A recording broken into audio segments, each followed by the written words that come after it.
In this release for OSLC Connect for Jira, we made some huge improvements in our linking dialog, and I'm really pleased to be able to give you a preview of it here.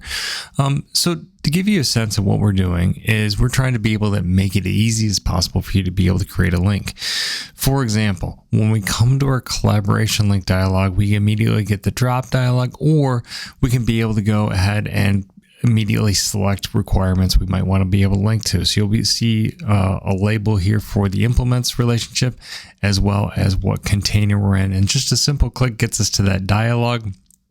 We can go ahead and select a requirement and create a link just that easy.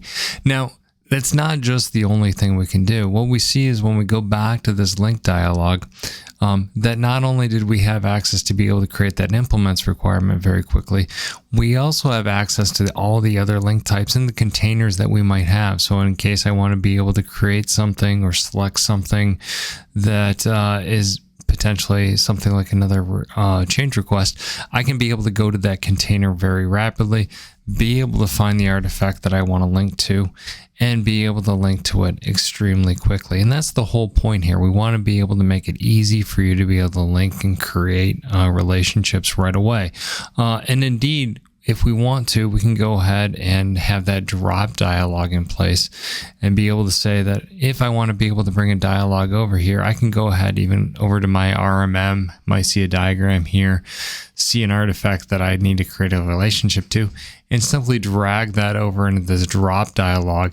And what it's going to do, it's going to go discover what artifact type it is and what relationship type is allowable for that artifact. And you'll be able to see it'll even narrow down which link relationships I might want to be able to create relationships to.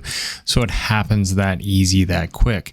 In fact, the types of things I can do then is not only can I just go to that link dialog. In fact, if I had my requirements up over here, I can actually take a requirements ID, just be able to drag this over. Now that I have links, these are drop zones for me to be able to drop them in. If I drop it right in here, the implements requirement, it's going to know that I want to create an implements requirement relationship. It validates that's a valid artifact and be able to drop it right there. So that's just a little bit of the previews. Understand that we also have all those capabilities in here to be able to limit the link types that are available. For example, if I went back over here to my new feature and decided that I want to be able to maybe limit which type of links to change management I might have to only related change requests, I can go ahead and do that, as well as I can be able to force and customize what link type that I always want to be able to have. So maybe if I always want to create a implements requirement type, I'm going to be able to have that within my dialog. So the next time I come over here and go to create a link, what you'll be able to see here is a couple things. One is I'm going to default to that implements requirement, as well as when we look to see which link relationships I have, it's limited to the ones I defined. So that's just a preview of it. Lots more features that are there for you, but obviously the whole goal here is make it easy to create links. Enjoy.